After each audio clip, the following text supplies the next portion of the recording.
How to cancel and permanently delete your OPay ATM card. This is how to do it. Open your OPay app.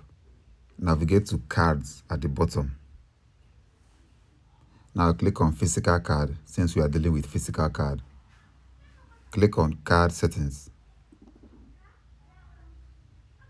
And now you have to click on cancel and delete the card. Click on cancel card.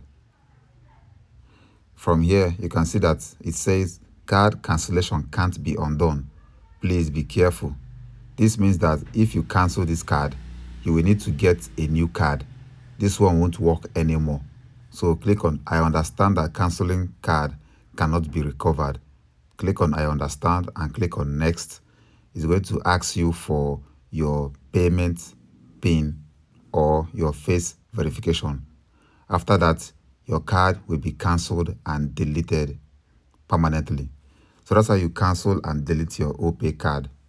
That's all for this video. See you guys in the next one.